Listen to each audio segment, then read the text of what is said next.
Hi, this is build part 2 of the Skywalker X7. I decided not to put up some videos of how to glue it together and everything because there's plenty of videos out there on that kind of stuff.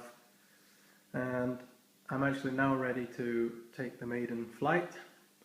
So I'm just going to give you an overview in this video of some of the things I've done in building it, how I've set certain things up.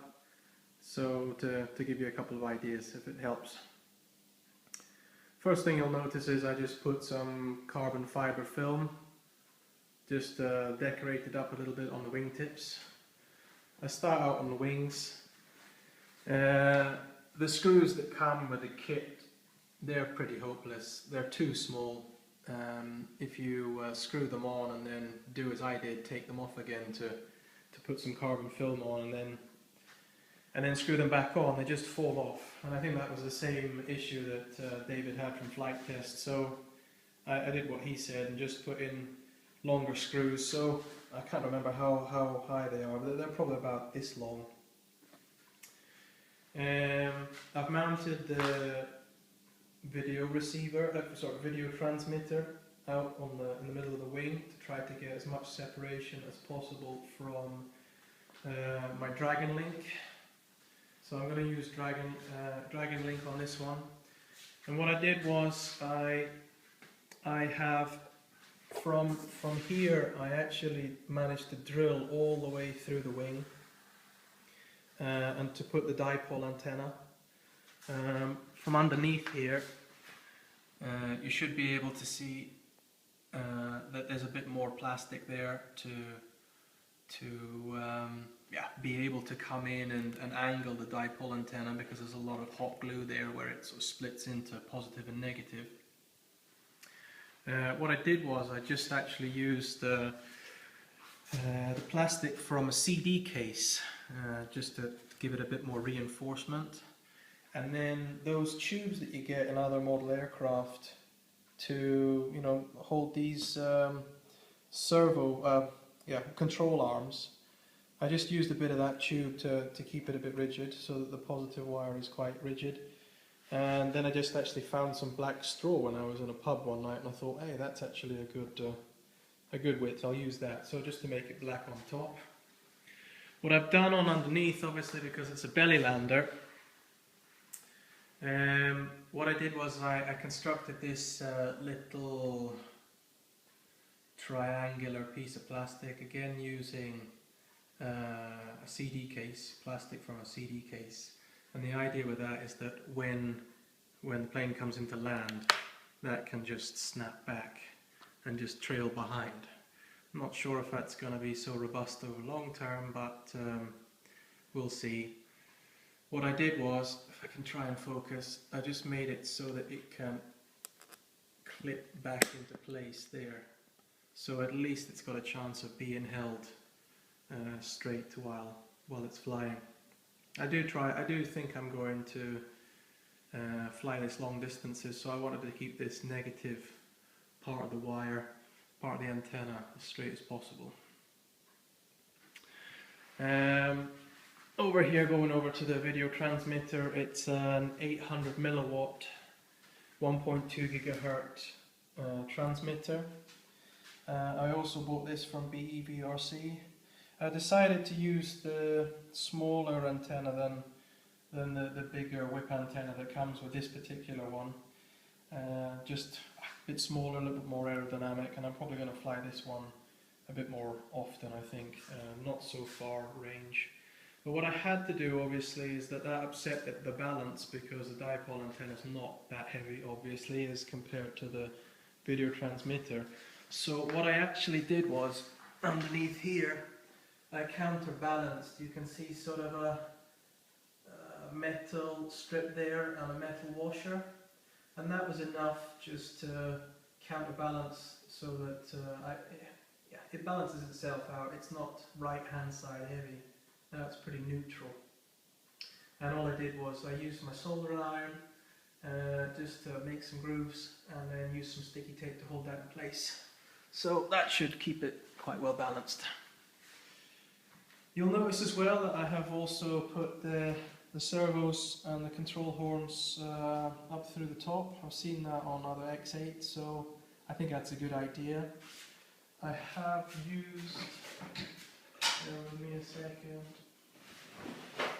I have used these servos here, the high-tech HS225MG servos.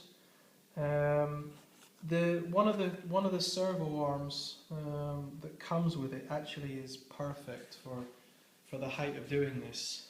So I didn't have to buy any additional servo arms for that to poke out, and so that worked pretty well. I stole the idea off of another guy who's got an X8. So I think that's going to be a little bit more robust, especially in the fields that I'm going to be landing in. Coming over to the middle now, I have mounted my GoPro up here, and I've got a pan servo. I've connected that to the rudder channel. Again, I stole that idea from David from Flight Test.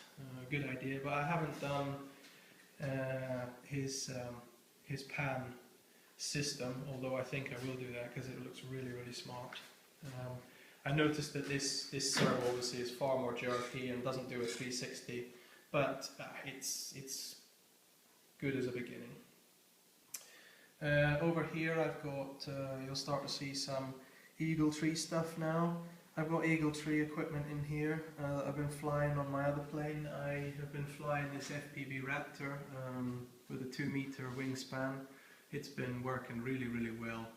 I've been able to get flight times of over 45 minutes with this thing and go up 1.5 kilometers and out as far as 3 kilometers, and that's not pushing it. I'm sure it can go further.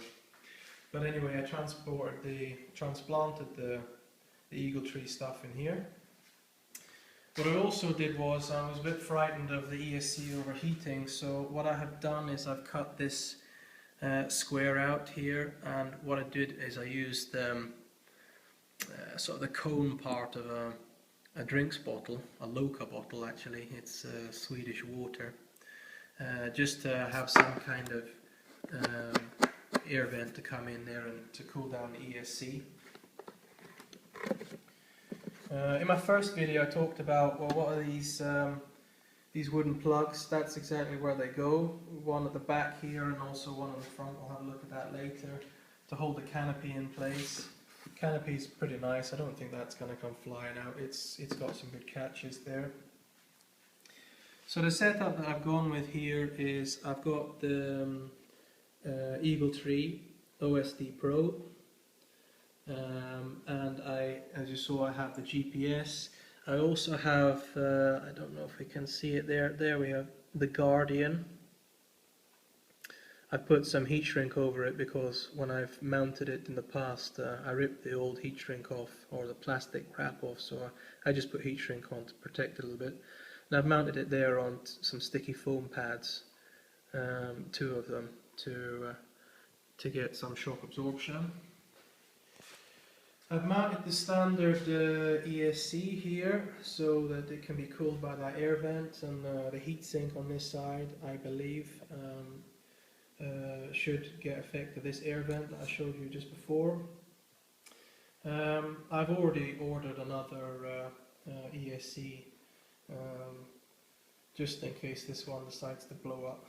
I'm not so fond of stock ESCs, but we'll give it a try anyway.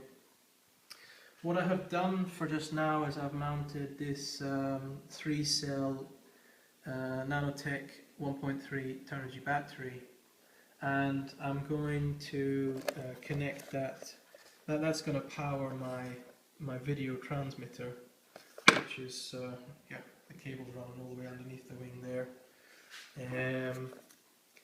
Just until I get this power regulator that I've already ordered from Hobby King, so that I can just use the 4-cell battery that I've got in here. I do plan later to try and fly with 2 4-cell 5000 milliamp hour turn-energy batteries. So that's why I bought the power regulator, but for this maiden flight I'm just going to use this 3S battery here. On this side I have mounted my Dragon Link receiver, and you can see the antennas going there, and then it's poking through a hole, let's see if we can focus, there through the wing. So if I want to take off the wing, it's very easy, just unscrew that, just poke it through the hole. Very, very similar to the servo connectors that are going out there for the Elevon servos. And I've done a similar thing here with a video transmitter, so I can also take that apart if I need to throw it in the car. So that's the back part. Put a couple of industrial strength Velcro in here just to hold some stuff in place, hold stuff there out the side. I tried to keep this camera bay pretty well clear as much as possible. The cables are very, very messy, but I'll tidy that up later once I know that things are working.